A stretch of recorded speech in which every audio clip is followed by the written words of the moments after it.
Estás en vivo. Hola, ¿cómo están? Buenas noches. Comenzamos hoy un nuevo museo, pero antes no podemos no podemos más bien terminar el Museo del Prado sin ver a uno de los artistas más importantes que tiene el Museo del Prado, y solo vamos a ver las dos obras que tiene el Museo del Prado de él, y vamos a seguir a continuación ya entrando en otros museos, en otros temas. Bueno, hoy nos toca ver a Jerónimo Bosch, eh, que lo conocemos más bien como el Bosco. Este pintor, que nace en los Países Bajos más o menos en 1450 y muere en 1516, un pintor holandés, y debe su nombre a su ciudad natal, en la que se cree que él permaneció toda su vida. Y él, en su formación tuvo lugar probablemente en el taller familiar. ¿Por qué? Porque fue hijo y nieto de pintores, y posteriormente se casa con una muchacha que tenía mucho dinero. Entonces, todo este dinero de la esposa le permite a él vivir muy desahogadamente y se entrega por completo a la vocación de la pintura, que le reporta el gran éxito. Las pinturas del Bosco, quiero que las vean ustedes, yo creo que ya las han visto,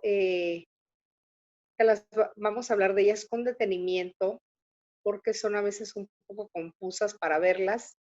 Bueno, él, por ejemplo, personalidades como el rey Felipe II fueron coleccionistas fervorosos de sus obras, y sus obras se hallan repartidas por todo el mundo. Y estas dos que se encuentran en el Museo del Prado, pues son una excelente adquisición del museo, ¿no?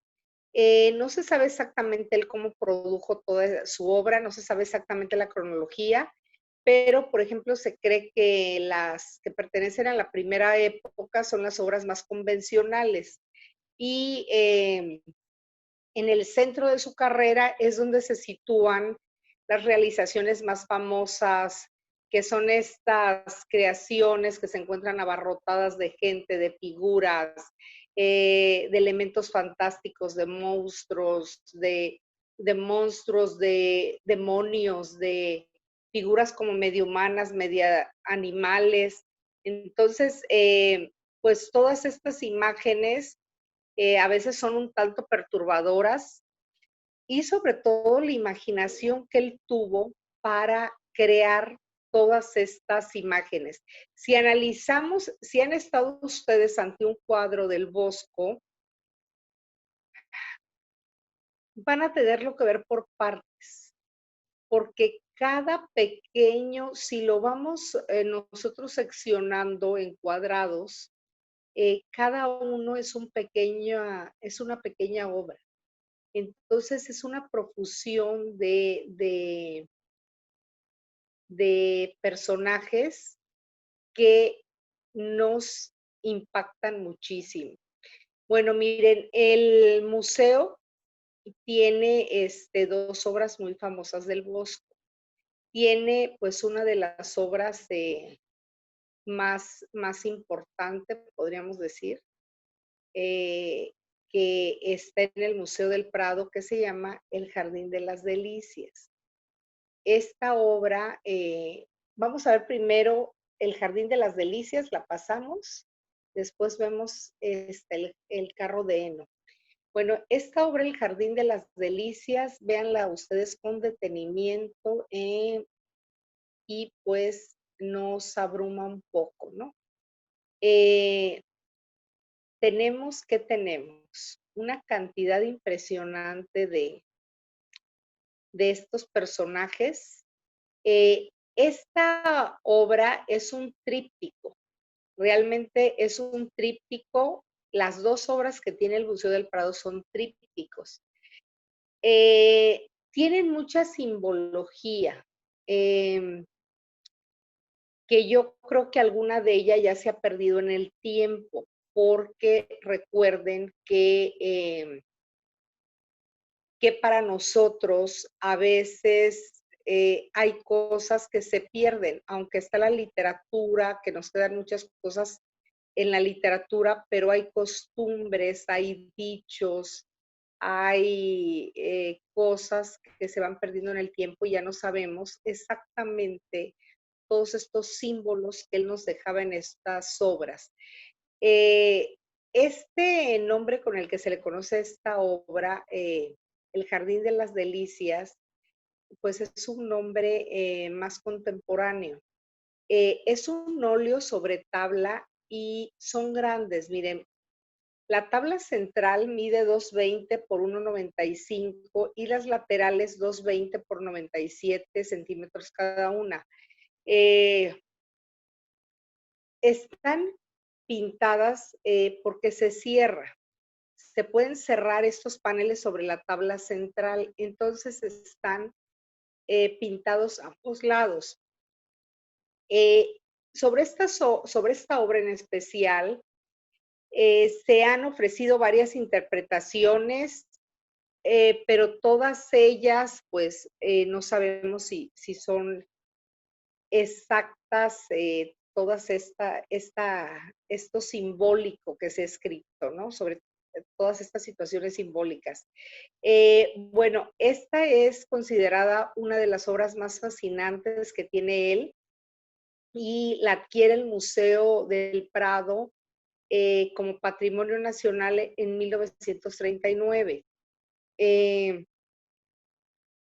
esta obra, como les he dicho, todas las obras del Bosco no tienen una adaptación exacta, pero por el tipo de pintura que se hacía, eh, los especialistas en la obra del Bosco no se ponen de acuerdo porque unas lo consideran como de su etapa juvenil y otros de la madurez del pintor. Entonces están estas dos posiciones como muy encontradas, ¿no? Del Bosco. Espero, no sé si ustedes ya fueron al Museo del Prado, ya conocen la obra al verla no nos deja, ¿cómo les diré? No nos deja indiferentes. ¿Por qué? Porque vemos tantos elementos, tantas cosas eh, que nos aturden un poco, como que nos conflictúan un poco. Queremos como poner orden en el desorden, esa sensación nos dan. Y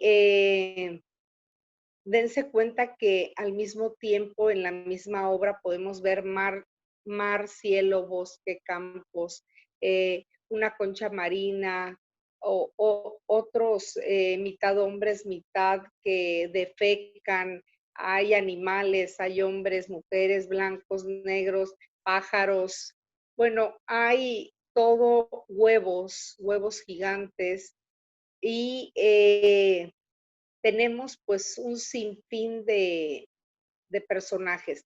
Fíjense que esta obra, eh, René de Chalón se le hereda a su hijo y después al sobrino de Guillermo de Orange, Enrique, que era líder de la rebelión holandesa contra la corona de los Habsburgo y fue confiscada durante la guerra de Flandes por el duque de Alba. Y así le incluyen en el inventario redactado con tal motivo el 20 de enero de 1568. Yo les había dado otra fecha, pero creo que la otra fecha que les di ya es actual, es donde ya que quedan ya como patrimonio. ¿Por qué? Porque así logran que esta obra no pueda salir del país. Ella es patrimonio de España. el duque dejó los cuadros a don Fernando, su hijo natural, y era prior de la Orden de San Juan. Luego Felipe II adquiere el tríptico en una almoneda que hubo de los bienes de don Fernando y se envía al monasterio del Escorial en 1593 y así queda esta obra tan famosa en la colección de Felipe II que él reúne en el Escorial. El título con el que se le conoce es un título moderno. Realmente como está escrita la pintura cuando la llevan al Escorial y se hace el inventario para la entrega, está escrita como una pintura en tabla al óleo con 2 puertas de la variedad del mundo, cifrada con diversos disparates de Jerónimo Bosco, que llaman del Madroño. Así está escrito en en este documento, ¿no? Bueno, pues ya pasa a ser parte de ellos y pues es una de las obras que todos los que vamos al Museo del Prado la buscamos y queremos ver porque es una pues obra mundialmente conocida y una obra pues muy emblemática, ¿no? Del Bosco. Para mí es, bueno, es una delicia verla, pero sí, queda uno como llega a quedar hasta mareado, ¿no? Bueno, también tenemos el carro de heno, con esta terminamos ya el Museo del Prado con el carro de heno, pero la verdad lo pensé mucho, pero no podía yo dejarlas fuera porque este pintor es muy importante y estas obras en serio que son muy importantes para el Museo del Prado.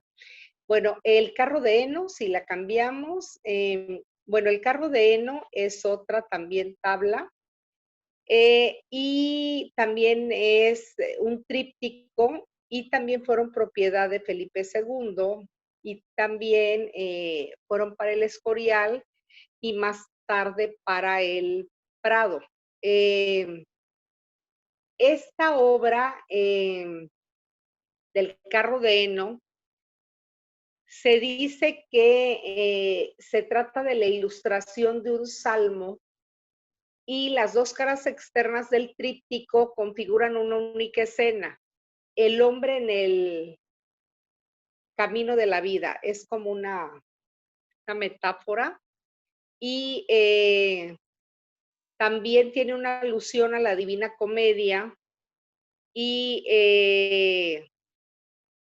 una alusión a la Divina Comedia de un texto que habla como que alguien va caminando por unos parajes y se encuentra en una oscura selva y habla que el estado físico del caminante es muy lamentable. Bueno, es muy largo toda la narración de esta entonces, ¿qué es lo que nos deja? Es como la imagen del loco caminando por una senda, es lo que realmente ilustra esta obra. Y también les digo, es de las obras más importantes del Papa. Y hay toda una interpretación acerca de esta obra bastante extensa, que han escrito, bueno, muchísimo sobre estas 2 obras, y siempre los personajes, algunos los vas a ver como personajes donde vemos en sus caras la lujuria, la soberbia, la avaricia, la ambición, la tiranía. Él hacía críticas, pues, muy severas, en sus personajes, tanto a la iglesia como a los placeres del hombre y, y pues eran realmente pues críticas que se hacían y con algún recurso recurría él, por ejemplo, a alguna parábola o algo que él plasmaba en su obra. Eh, les digo, para ver estas obras, pues es necesario un poco identificar lo que representan en cada tabla, porque se le ha dado muchas interpretaciones, pero realmente, pues yo creo que algunas interpretaciones pues, ya se han perdido, pero pues habla mucho en el carro de Heno, por ejemplo, los pecados capitales, pues son, les digo, críticas tanto a la sociedad y sus personajes siempre los vamos a ver como seres un poco defectuosos, un poco series que tienen como la ambición reflejada, la avaricia, todo eso.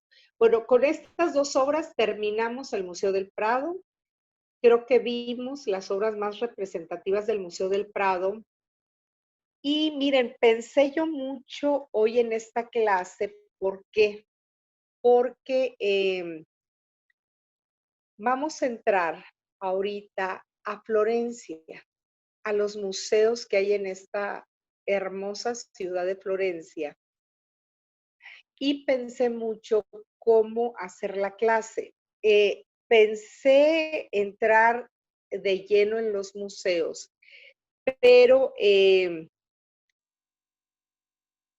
pensé que no era lo adecuado, porque para entrar en estos museos que son tan ricos y vamos a ver tantas obras maestras que creo que debemos de conocer primero el contexto. No podemos adentrarnos en algo que no conocemos. Tenemos que saber un poco de los movimientos artísticos que se dieron y del contexto de la ciudad. Miren, por ejemplo, los movimientos artísticos que se produjeron en Italia desde el siglo XIII hasta nuestros días son tan amplios, tanto en arquitectura como en escultura, como en pintura, que es imposible condensarlos. Entonces, resulta como problemático ver en estos museos como a quién escoges, ¿no? O quiénes son los más importantes. Yo creo que todos son importantes, pero vamos a tratar de reconstruir un poco la historia. ¿Cómo vamos a hacer? Vamos a primero internarnos. ¿Por qué? Porque lo que vamos a hacer, a ver ahorita en los museos de Florencia, vamos a ver desde las primeras etapas del arte y vamos a ver ampliamente el movimiento artístico que tuvo lugar en el Renacimiento. Entonces, el Renacimiento es una etapa de la historia del arte que abarca a muchos pintores, a muchos escultores, a muchos arquitectos, y creo que debemos de ir primero viendo el contexto y los personajes que se dieron en estas etapas. Bueno, miren, el Renacimiento pues fue el movimiento cultural y artístico que surgió en Italia entre los siglos XIV y XVI. Este movimiento se extiende por toda Europa, llega a países como Alemania, los Países Bajos, Inglaterra, Francia, España y Portugal. La palabra renacimiento se compone con el prefijo latino re, que significa reiteración, y el verbo naci, que expresa nacer. Por lo tanto, literalmente significa volver a nacer y se usa figurativamente para referirse a la recuperación como de las energías o el ánimo de un individuo o de un grupo. Pero en este sentido, renacimiento se le da porque para ellos, en este momento, era un renacer de las artes. Y ellos quieren recuperar la grandeza cultural del pasado grecorromano, tiempo en que la península italiana era el centro del poder imperial. Estaban en las ciudades que fueron pues los escenarios de esta grandeza cultural, como fueron Florencia, Roma, Venecia, Génova, Nápoles y Milán. Entonces, ellos quieren volver a ese pasado, quieren que todo vuelva a tener esos cánones que surgieron en esa época. Miren, este es el hombre de Vitruvio.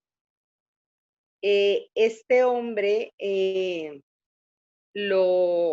este dibujo lo hace Leonardo da Vinci.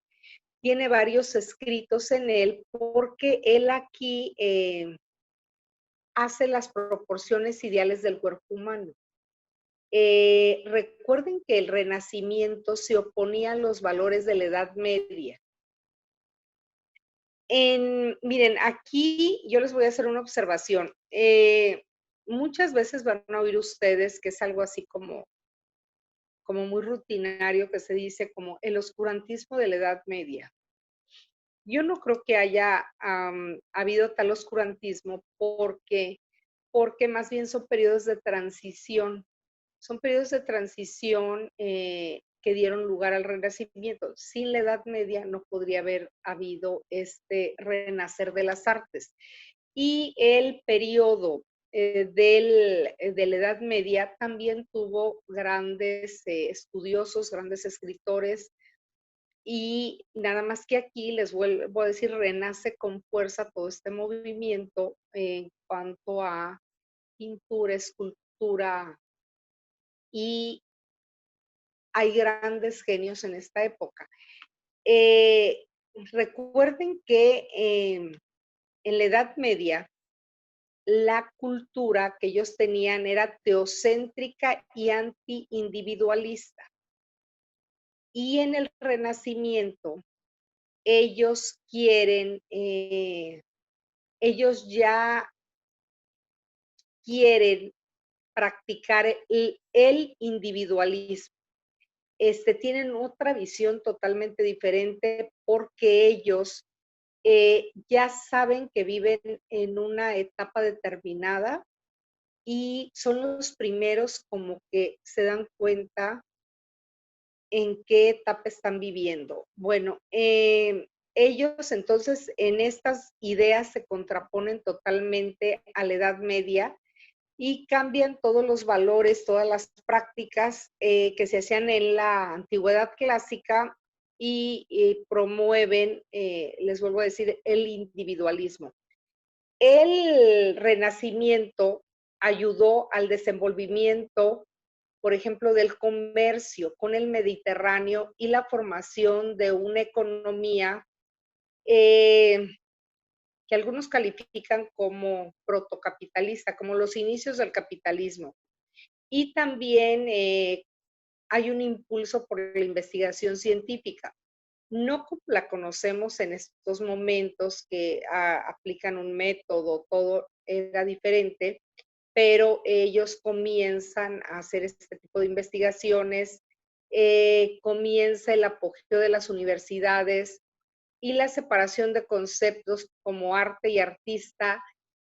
Aquí en el Renacimiento ya se separa al artista del artesano, que los siglos anteriores siempre el artista caía en esa denominación de artesano y aquí ya alcanza otro nivel el artista. Bueno, cómo este movimiento, el antropocentrismo, en esta etapa se propone este paso para una sociedad y cultura teocéntrica hacia una sociedad antropocéntrica. ¿Qué es teocéntrica?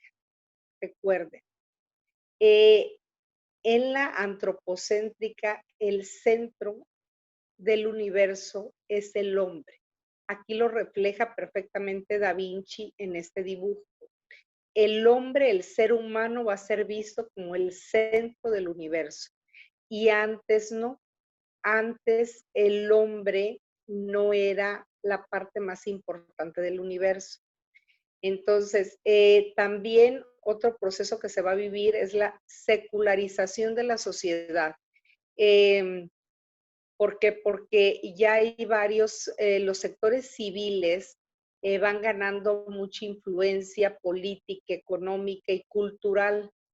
Acuérdense que antes pues estaban los reyes y la clase clerical, que eran en los que recaían todos los poderes, toda la riqueza, y aquí ya la sociedad civil, podríamos decir, entra en el comercio, entra en obtener pues también varios beneficios. Y sobre todo que se va a hacer una valorización de la antigüedad clásica. Ellos rescatan muchos documentos que se producen en la antigüedad, incluso llegan a ser grandes coleccionistas de obras que les vienen luego de Oriente, obras árabes. La iglesia también pelea luego, porque Leonardo da Vinci, hay una etapa en donde también quieren que se deshaga el clero de todos esos libros porque pues a la iglesia no le gustaba tanto este conocimiento que iban adquiriendo. Eh, el hombre del Renacimiento es un ideal que se creó en esta época, que es el hombre, un hombre con múltiples facetas, un hombre que sabía de varias materias, sabía de arte, sabía de historia, sabía de negocios. Entonces de ahí viene esa palabra, el hombre del Renacimiento, ¿no? Bueno, también hay un racionalismo y también comienzan a hacer pues sus primeros avances científicos. Los hombres del Renacimiento estaban convencidos de que todo podía ser explicado a través de la razón y la ciencia.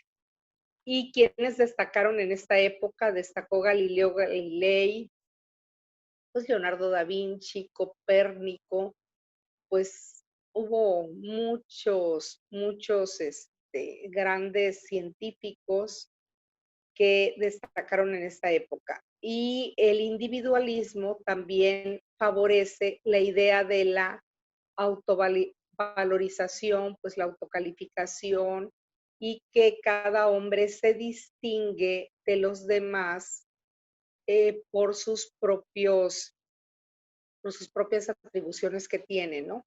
Bueno, entonces, este movimiento humanista que tiene pues esta estrecha relación con el Renacimiento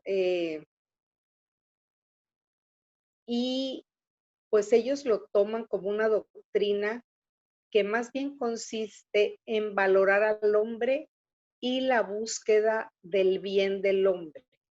Eh, Les digo, en la Edad Media ya había surgido este concepto, pero era aplicado de otra manera. Y en el Renacimiento ya se toma al hombre como este ser humano, este individuo independiente y pues ya se habla mucho de él. Para que existiera el Renacimiento, aparte de retomar estos valores de la antigüedad clásica, surge una figura muy importante. Ya existía desde antes, desde la época medieval y todo, pero aquí se lleva a otros extremos y eso es el mecenazgo. Eh, Les digo, esto ya es una práctica antigua, pero aquí estos artistas eran apoyados de una forma muy impresionante por todos estos grandes señores. Eh, pues era los patrocinaban tanto en la producción artística como en la científica. Y había gente que ya comienza en esta época a invertir en arte. Entonces, esta época fue una época muy importante. Miren, este término de mecenas viene de la época del emperador romano César Augusto, porque hubo una persona que se llamó Cayo Silnio Mecenas, y de ahí viene el nombre, porque él fue muy célebre por promover y invitar a más gente para que patrocinaran las artes. Pero, sin embargo, esto desaparece en una etapa y él recae ahí en la iglesia cristiana, y en el Renacimiento es que se retoma esta figura del mecenas, y adquiere pues gran protagonismo, porque pues estos artistas no hubieran llegado a ser lo que son si no hubiera todos estos grandes mecenas que los apoyaban. Bueno, las artes plásticas alcanzaron, yo creo que es una de las etapas donde se alcanza y se reinterpretan todos estos valores plásticos y estéticos, y son de gran conocimiento, aunque imitan ellos en algunas cosas al arte clásico. eh, Hacen un gran estudio de la anatomía humana. Hay un naturalismo, porque ya es una imitación de las formas naturales, hay simetría, hay equilibrio, hay proporción, hay perspectiva, hay también ellos hacen grandes estudios sobre la luz. La luz aquí cambia totalmente en las obras. ¿Por qué? Porque venimos de la Edad Media, que es el gótico, por ejemplo, ellos no tratan de pintar esta luz tal como la vemos nosotros en los exteriores o en el interior. Recuerden, aquí no hay luz eléctrica, sino ellos pintan mucho en exteriores. ¿Por qué? Por la luz natural. Entonces, ellos tienen un gusto especial por esta luz.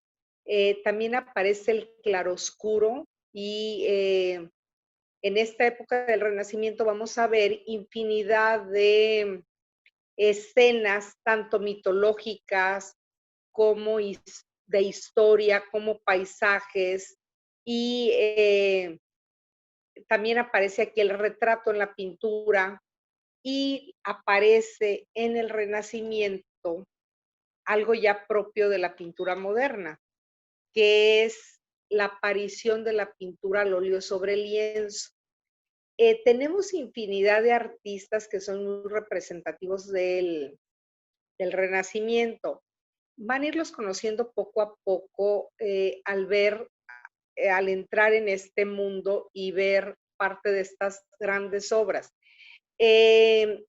Tenemos, por ejemplo, a Giotto, a Frangélico, a Botticelli, a Da Vinci, a Rafael, a Tiziano, al Bosco, a Van Eyck. Bueno, algunos de estos ya los hemos visto con anterioridad en los otros dos museos. Y recuerden que uno, pues también de los más importantes de esta época es Leonardo da Vinci, con esta obra que ya vimos y ya estudiamos, que se encuentra en el Museo del Louvre. Y también tenemos a Miguel Ángel. Miguel Ángel, tenemos la Piedad de Miguel Ángel. Eh, También, aparte de Miguel Ángel como escultor, muy destacado durante esta época, Lorenzo Ghiberti, Donatello, Verrocchio, Pollaiolo. Eh, Hay una gran cantidad de excelentes escultores. Si podemos adelantar para ver la obra eh, no sé si ustedes hayan visto la Piedad que se encuentra en el Vaticano. Bueno, fíjense que no es la única piedad que existe. Miguel Ángel hizo varias. No tengo ahorita el dato exacto, pero no es una, nada más que esta, yo creo que es la obra, ¿no? Bueno, aquí miren esta obra, recuerden lo que quiso aquí hacer Miguel Ángel. La cara de la Virgen es una cara, si ven ustedes, inalterada por el tiempo. Es la cara de una mujer joven que está en duelo y está cargando a su hijo.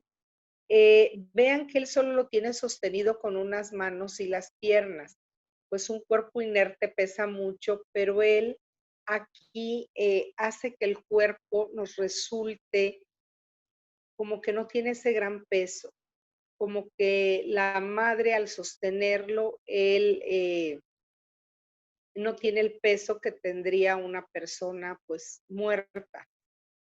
Pues es una de las grandes obras maestras de Miguel Ángel y que todo mundo, pues cuando está en este lugar, va a ver esta obra. Si seguimos adelante, por favor.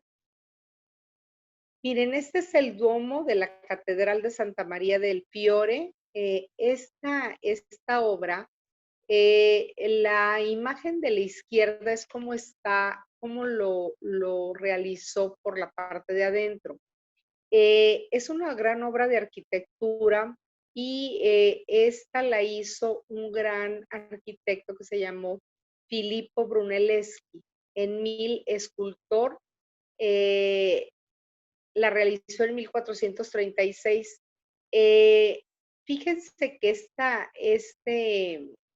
esta obra, si mal no recuerdo, es de las primeras que se hacen porque lo que él tuvo que implementar para lograr este claro, para hacer este duomo, que quedara, si ven lo secciona, son como si fueran rebanadas de una naranja, ¿no? Bueno, Brunelleschi, uno de los grandes escultores y arquitectos de esta época. Si seguimos avanzando un poquito, Ana, miren, aquí tenemos el baptisterio del lado derecho. Este es uno de los edificios más antiguos de Florencia y está construido en el siglo IX, en una estructura del siglo IV. ¿Por qué es tan famoso este lugar? A ver si saben por qué es tan famoso. Miren, las dos forman parte del mismo edificio, nada más que la de la derecha, no sé si ustedes han ido a este lugar. Fíjense que yo la primera vez que fui, este lugar estaba cerrado porque lo tenían bueno, estaban haciendo creo que algunas restauraciones. Y otra vez que fui, me tocó la increíble suerte de entrar, y estaba abierto, y la parte de adentro es realmente impresionante, muy impresionante. Eh, Aquí es muy famosa porque está la Puerta del Paraíso, la Puerta del Cielo, como la llamó Miguel Ángel. Esta puerta está frente a la entrada principal del Duomo y fue realizada por Ghiberti en el siglo XV. Es una obra muy, muy famosa. Bueno, seguimos. Miren, esta obra se llama El Campanile de Giotto y se puede subir hasta la parte de arriba, está abierta en ciertos horarios y son unas escaleritas, bueno, pequeñitas. Es una parte muy importante, llega muchísima gente a este lugar y este edificio se comienza en 1334 y lo guía Giotto y Andrea Pisano. Tras la muerte de Giotto, solo se completó la parte inferior y la torre fue terminada por Talenti en 1359. Tiene 84.7 metros de altura y son 414 escalones que te llevan hasta la parte de arriba. Miren, Giotto lo vamos a ver seguramente durante esta etapa, y Giotto es para nosotros un referente en arte, porque para nosotros con Giotto nace la pintura moderna, nace la pintura que conocemos. Es, pues, para mí es como el primer pintor, ¿no?, que hubo que ya nos relacionamos directamente con la pintura tal como la conocemos ahora. Bueno, lo vamos a ver, les digo, con detenimiento. Él realizó varias obras muy emblemáticas y espero que las veamos todas. Bueno, seguimos adelante. Miren, este que está aquí, no, perdón, atrás. Una atrás. Bueno, este es, les digo, esta parte es el campanile, se llama, pero el campanario, pero si ven la parte de la izquierda, está en este edificio que es el Palazzo Vecchio o de la Signoría. Este es el edificio no religioso más importante y fue construido en 1299 por Arnolfo di Cambio. Y más tarde fue ampliado por Bontalenti y Vasari en el siglo XVI.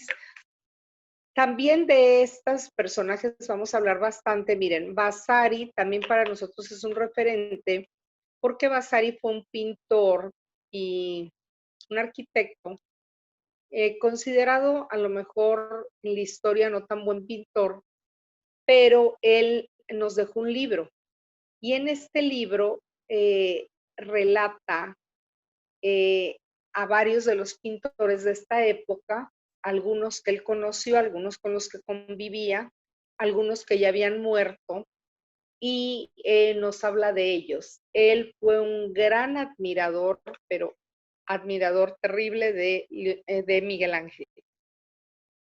De Leonardo no crean que hablaba muy bien, no les voy a decir lo que decía de Leonardo, pero no hablaba muy bien. Bueno, en este edificio, cuando Florencia fue la capital de Italia, fue la Oficina de Relaciones Exteriores. Ahora es el ayuntamiento y más tarde fue el Consejo de la República de Florencia y también fue decorado por Vasari. Si seguimos adelante, por favor. Miren, a la derecha tenemos el Puente Vecchio, Puente Viejo.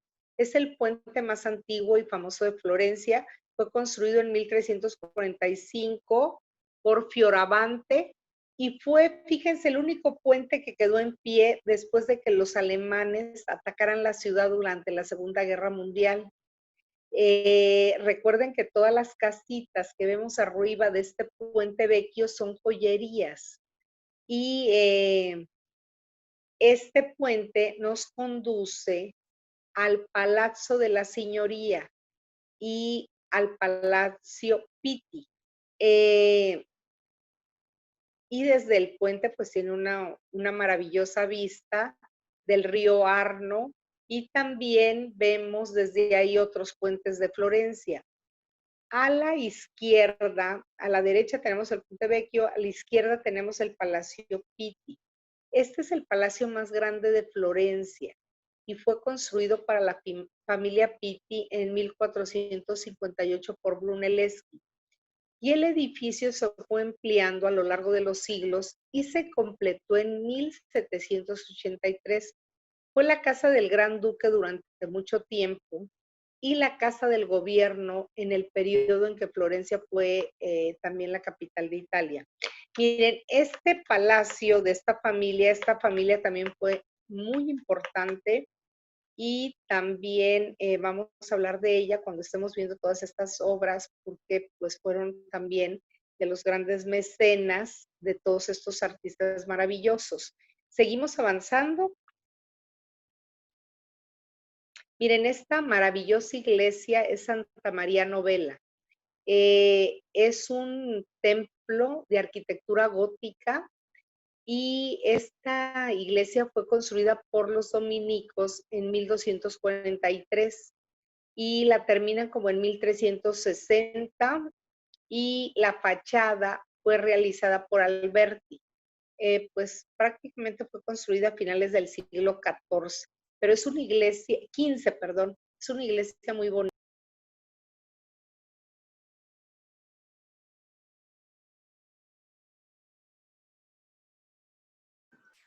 Ana, se nos fue tu audio. Sí, ya. Si seguimos avanzando, miren, la vista que ven ustedes es de la parte de adentro de esta maravillosa iglesia. Bueno, si seguimos,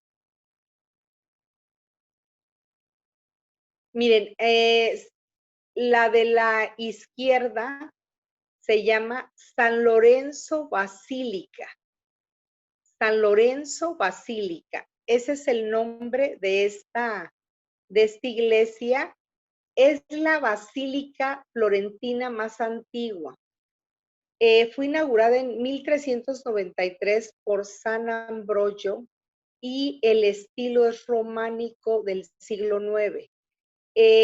La forma que vemos hoy toma su forma ya posteriormente en los siglos 1519 y 1460 y esta iglesia fue financiada principalmente por los Medici.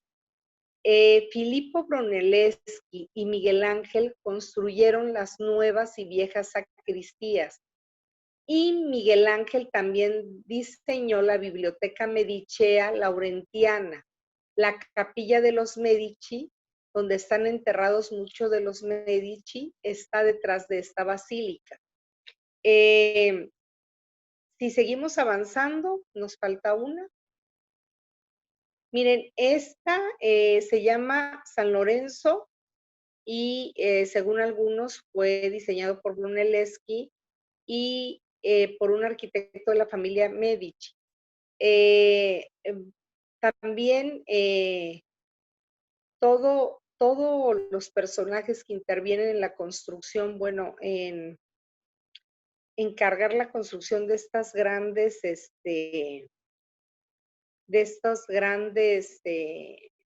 iglesias, pues son personajes ampliamente conocidos y que también fueron los grandes mecenas. Miren, aquí donde nos hablan, la capilla de los Medici, las capillas mediceas, son algo realmente impresionante. Uno entra por una puerta que es más o menos angosta, no es tan grande la puerta, y cuando entra uno ahí, es impresionante lo que uno ve. Vamos a ver fotos la próxima clase, porque quiero que las vean con detenimiento. No sé si alguna de ustedes ya estuvo en estas capillas mediceas, pero realmente al entrar uno ahí, es una obra de Miguel Ángel impresionante. Esta obra de Miguel Ángel que se encuentra ahí, él la hizo para las tumbas.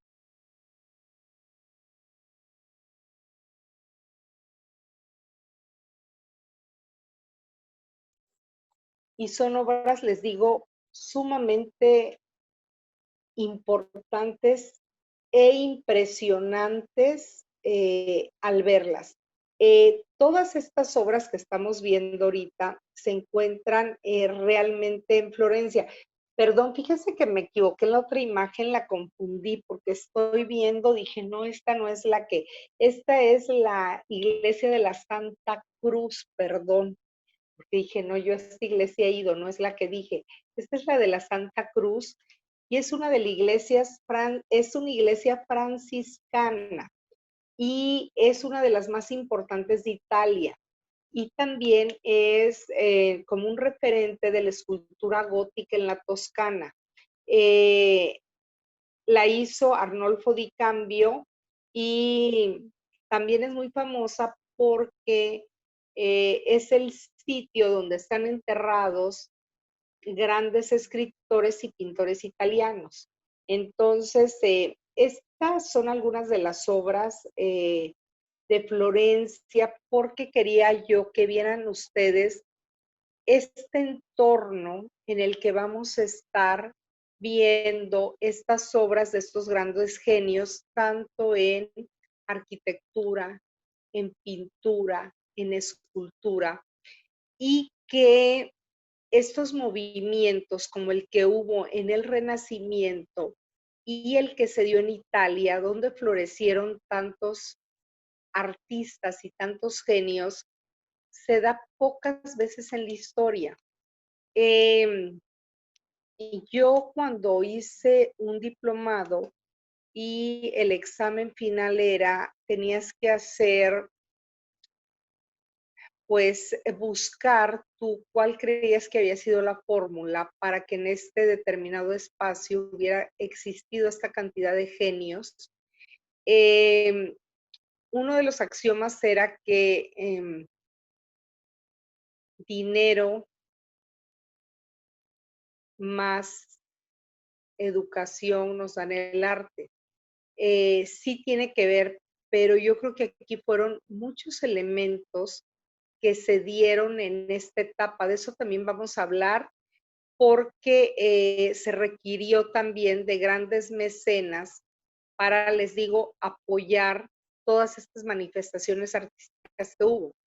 Aunque todavía en esta etapa todos los artistas del Renacimiento recuerden que también están sujetos a varias reglas que hay que impone la Iglesia y realmente los temas que hacían pues casi siempre eran mitológicos o se referían a la Iglesia, pero tuvieron cierta libertad, pero yo siempre me he imaginado que me hubiera gustado saber a dónde hubieran llegado si no hubiera sido tan marcadas estas restricciones que había sobre ellos, porque realmente eran genios. También en estos museos hay un museo prácticamente dedicado a Sandro Botticelli, y donde vemos la mayoría de su obra, que es una obra de Botticelli realmente impresionante. Ya conocimos dos obras de él que se encuentran en el Museo del Prado, pero vamos a conocer muchas obras de él, que aquí se encuentra concentrado prácticamente gran parte de la obra de Botticelli. Bueno, entonces nos vemos la próxima clase. Espero que estén bien y seguimos con Museos de Florencia. Hasta luego.